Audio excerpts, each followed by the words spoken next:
실제로 저에게 문의를 하셨던 분 중에서도 식사를 잘 챙겨 먹는데 공복 혈당이 너무 높다라고 말씀하시는 분이 계셨거든요. 그래서 뭐가 문제일까 찾아봤을 때 이분이 아침 식사를 안 하시고 점심을 드시게 되니까 공복 시간이 12시간 정도 되더라고요. 그 상태에서 점심에 이제 밥도 많이 드시고 고기도 많이 드시고 하다 보니까 혈당 스파이크가 오게 되고, 간식도 달달한 거를 먹게 되다 보니까 오르락내리락 하는 환경에 놓여 있었던 거예요.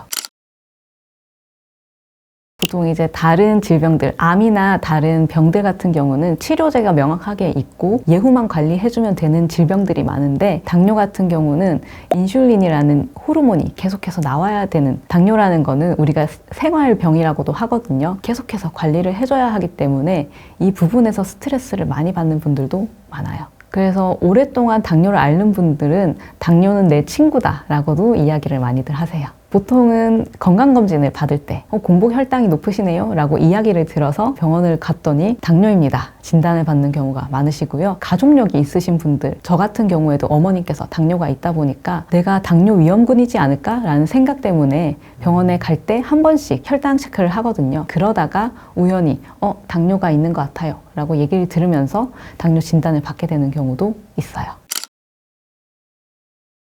기본적으로 저희가 3다라고 하는데요. 다음, 다갈, 다식이라고 해서 많이 물을 마시고 많은 갈증을 느끼고 그리고 많은 음식을 먹는다 라고 할 수 있어요. 구체적으로는 식사를 끝낸 지 얼마 되지 않았는데 바로 또 배가 고프다거나 아니면 목이 엄청나게 마르다거나 소변을 자주 본다거나 하는 것들이 있고요. 특히 야뇨증이라고 해서 저녁에 잠자리에 들었는데 한 번씩 깨서 화장실을 다녀오는 것도 당뇨의 초기 증상이라고 볼 수 있어요. 이런 증상들이 2주 이상 지속된다면 이거 좀 걱정되는데 라고 경각심을 가지시고 병원을 가서 혈당을 한번 검사를 해보시는 것을 추천드립니다. 정말 끊어야 되셔야 되는 건 단순당입니다. 단순당이라고 하면 가볍게 생각해서 설탕, 과당이라고 생각하시면 되는데요. 우리가 마셨을 때 단맛이 나는 음료들 있잖아요. 그런 음료들이랑 케이크, 초콜릿, 빵류 등을 생각하시면 좋을 것 같고요. 이런 제품들이 좋지 않은 이유는 혈당을 급격하게 올려서 혈당 스파이크를 잘 만들기 때문이에요. 또 과당이나 설탕이 많이 들어간 음식은 중성지방, 콜레스테롤을 높이기 때문에 우리가 혈당뿐만 아니라 혈압까지도 신경을 써야 되는 경우까지 만들 수 있어요. 최근에는 편의점에서 시즌성 디저트들을 많이 출시하고 있는데요. 크림이 들어있는 빵이라거나 아니면 두바이 초콜릿이라거나 이런 것들을 빠르게 만들어내면서 손쉽고 편하게 그리고 빨리 접할 수 있도록 제품들이 계속해서 늘어나고 있는데, 이런 환경적인 측면에서도 우리가 노출이 되고 있다는 것, 그리고 그런 것들을 쉽게 접할 수 있기 때문에 오히려 우리가 이런 것들을 조금 더 멀리 하려고 의식을 가지고 지내는 것이 중요합니다. 혈당 스파이크는 혈당이 급격하게 올랐다가 또 급격하게 떨어지는 현상을 말하는데요. 보통 단 음식을 먹게 되면 15분에서 20분 내로 혈당이 올라가기 시작하면서 2시간 내로 피크를 찍게 돼요. 혈당이 급격하게 올라갈 때 우리가 졸음을 느끼게 되고 하품을 계속하게 되고 정신을 못 차릴 정도로 졸음이 쏟아지는 그런 증상을 많이 겪게 되시고요. 실제로 당뇨가 있으신 분들은 혈당 스파이크를 경험할 때 거의 쓰러져서 자게 된다라고 표현하시는 분들이 많아요. 혈당이 급격하게 내려올 때는 허기가 엄청나게 지고 배가 고프고 손이 떨리는 그런 현상들이 생기고, 이때 음식을 먹으면 포만감을 느끼기가 어렵다고들 많이들 이야기하세요. 그래서 보통 먹는 것보다 훨씬 더 많이 먹게 되고 자극적인 것들, 달고 짠 것들을 더 많이 찾게 되는 경향이 있다고 하세요. 이런 증상들이 있기 때문에 살도 쉽게 찌게 되고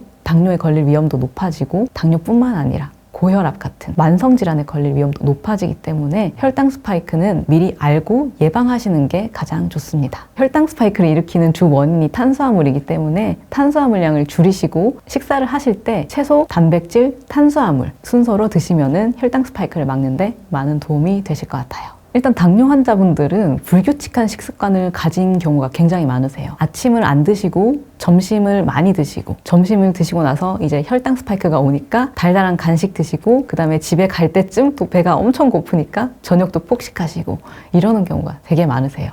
그래서 이런 불규칙한 식습관, 특히 공복 기간이 길어지는 것에 대해서 인지를 잘 하지 못하고 계속해서 이런 불규칙적으로 식사하는 패턴을 보이는 경향이 많은데 이것을 고쳐나가려는 노력이 필요하세요. 그리고 퇴근하고 나서는 고기류, 삼겹살이나 항정살 같이 지방이 많이 들어있는 식품을 드시고 또 일찍 잠자리에 들다 보니까 식습관이 규칙적이지 못하고 음식이 지방이 많은 것들을 드시다 보니까 공복 혈당이 자연스럽게 올라가는 것을 확인할 수 있었어요. 그리고 두 번째로는 불규칙적인 식습관을 통해서 살이 찌다 보면 다이어트를 열심히 한답시고 간헐적 단식이나 아예 절식을 하는 경우가 많으신데요. 이 부분도 조금은 유의해 주셔야 돼요. 당뇨 환자 같은 경우는 공복 기간이 길어지면 혈당 스파이크가 잘 오게 되는데 먹을 때는 먹고 안 먹을 때는 안 먹으면 혈당 스파이크가 쉽게 오기 때문이에요. 이렇게 극단적으로 식이 조절을 하다 보면 체지방은 하나도 빠지지 않고 근육만 빠지게 되고 지금 당장은 살이 잘 빠지는 것처럼 보여도 사실은 길게 보면 요요 효과를 가져올 수 있기 때문이에요. 특히 이제 젊은 분들 같은 경우는 여름에 바디 프로필을 준비하면서 절식을 하거나 매 끼니마다 닭가슴살, 고구마, 야채만 드시는 경우가 많은데요. 이런 분들 같은 경우도 바디 프로필을 준비하는 기간이 끝나고 나면 폭식하는 경우가 굉장히 많으세요. 그때도 이제 탄수화물을 너무 적게 먹다 보니까 탄수화물에 대한 갈망이 높아지게 되고 탄수화물을 계속해서 먹다 보니까 혈당 스파이크가 와서 오히려 더 단 음식들을 많이 먹게 되는 악순환이 이어지게 되거든요. 그래서 이런 부분을 잘 인지하시고 내가 다이어트를 한다 하더라도 세 끼니를 건강하게 잘 챙겨 먹는 방법으로 다이어트 하시면 좋을 것 같습니다. 가장 첫 번째로 저는 제일 강조드리는 게 바로 단백질 식품이에요. 단백질이 많이 든 음식이라고 하면 돼지고기, 목살이나 안심살, 앞다리살, 그리고 닭가슴살, 회 종류를 드릴 수 있는데요. 이런 단백질을 가장 먼저 추천드리는 이유가 당뇨병이 있는 분들은 대부분 탄수화물 위주의 식단 많이 드시기 때문이에요. 단백질이 있는 음식을 먹으면 혈당이 완만하게 올라갈 뿐만 아니라 포만감을 느낄 수 있어서 다른 간식이나 달달한 음식을 찾을 수 있는 기회도 적어지게 되는데요. 실제 저희 어머님 같은 경우에도 당뇨 20년 차인데 예전에는 식사를 하실 때 밥을 한 공기를 통째로 드셨는데 지금은 밥을 절반으로 드시고 그 대신에 계란을 식사 전에 꼭 한두 개를 드신다고 해요. 그러고 나서 식후 혈당을 재봤더니 밥만 먹었을 때보다 계란을 먼저 먹고 나서 밥을 먹었을 때 혈당이 훨씬 더 완만하게 올랐다는 거를 직접 눈으로 확인을 하셨거든요. 단백질이 있는 식품들, 특히 살코기는 퍽퍽해서 못 먹겠다라고 힘들어 하시는 분들이 많은데 그런 경우에는 요즘 저당으로 만들어진 식재료들, 특히 소스류도 많거든요. 저당 고추장도 있고 저당 굴소스 이런 것들이 많기 때문에 이런 것들을 활용해서 단백질이 있는 음식들을 잘 섭취하시면 혈당 조절에 많은 도움이 되실 것 같아요.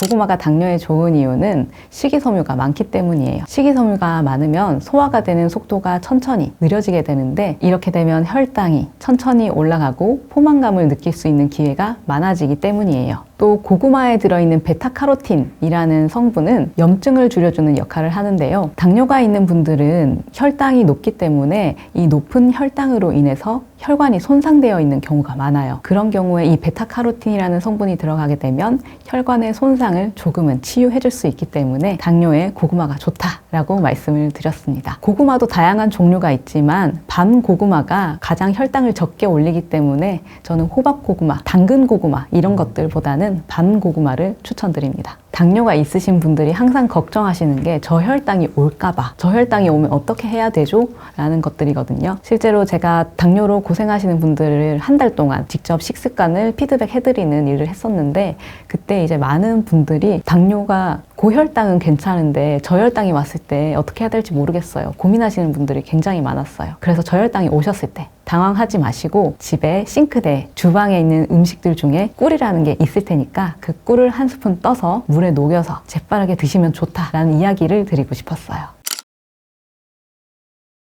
제가 가장 많이 추천드리는 게 바로 식후 10분 걷기인데요. 식후 혈당이 높아지면 기본적인 모든 혈당이 높아지게 되는 경향이 있어요. 우리가 아침, 점심, 저녁 식사를 하고 나서 혈당 스파이크가 생기기 전에 바로 뛰쳐나가서 걷거나 아니면 실내 자전거를 타거나 유산소 운동을 해주시는 게 좋아요. 실제로 제가 연속 혈당 측정기를 착용을 하고 식후 10분에 혈당이 얼마나 올라가는지를 확인해 본 적이 있는데요. 그때 쌀밥을 먹든 현미밥을 먹든 혈당이 급격히 올라가는 걸 확인할 수 있었어요. 그런데 제가 밥을 먹자마자 실내 자전거를 10분 정도를 탔더니 평소에 혈당이 급격하게 올라가는 그래프가 조금은 더 완만하게 변하는 것을 볼 수 있었어요. 그래서 식사를 하고 나서 바로 움직이시는 게 가장 좋은 운동이고요. 움직이는 게 어렵다면 적어도 저녁 식사 후에는 꼭 산책을 해주시는 게 좋을 것 같아요. 한 연구에서 언제 식후 운동을 했을 때 가장 혈당에 긍정적인 영향을 미치냐라는 실험을 한 연구가 있는데요. 그때 저녁을 먹고 나서 10분에서 20분 정도 운동을 했더니 공복 혈당에 가장 좋은 영향을 끼쳤다라는 결과가 있었습니다. 비타민 D는 췌장에서 인슐린이 잘 분비되도록 돕고 이 인슐린이 세포들에게 잘 작용할 수 있도록 도와줘서 혈당을 안정적으로 유지하는 데 큰 역할을 하기 때문이에요. 그래서 만약에 비타민 D가 부족하다라고 하면은 혈당 조절이 어렵고 인슐린 저항성이 증가해서 혈당이 계속해서 높아지는 현상이 만들어질 수 있어요. 실제로 한 연구 논문에 따르면 비타민 D 수치가 낮으면 제2형 당뇨병에 걸릴 위험이 높아진다 라는 결과가 있고, 또 한 논문에서는 비타민 D를 보충했더니 공복 혈당과 당화 혈색소가 정상 수치로 괜찮아졌다라는 결과도 볼 수 있어요. 그래서 비타민 D를 내가 영양제로 섭취하면서도 그 흡수율을 더 높이고 싶다라고 하신다면 우리가 해가 떠 있을 때 15분에서 30분 정도 가볍게 산책을 하시면서 햇빛을 받는 게 가장 좋고요. 그리고 음식으로 섭취를 하고 싶다면 우유, 치즈, 요거트, 버섯, 계란 노른자 같은 것들을 식사를 하실 때 섭취해 주시면 좋을 것 같아요. 그리고 두 번째로는 마그네슘도 챙겨 드시면 좋은데요. 당뇨가 있으신 분들은 소변으로 마그네슘이 잘 빠져나가기 때문에 마그네슘이 부족한 경우가 많아요. 그래서 이를 보충해 줄 수 있는 영양제를 드시는 게 좋고, 마그네슘이 부족해지면 인슐린 저항성이 생기면서 혈당 조절이 어려워지기 때문에 당뇨를 오랜 기간 앓아온 분들이시라면 꼭 마그네슘을 챙겨 드시는 걸 추천드려요. 실제로 한 연구 결과에서는 혈중 마그네슘 수치가 낮으신 분들은 인슐린 저항성이 증가하고 당뇨 발병 위험이 2배에서 3배 이상 높아졌다고 하는 결과가 있어요. 그래서 시금치나 케일, 아몬드 같은 마그네슘이 많이 들어있는 제품을 우리가 자주 드시려고 노력하시는 게 좋고요. 그래서 시금치나 케일, 브로콜리 같이 마그네슘이 많이 들어있는 제품을 섭취하려고 노력하시는 게 좋아요.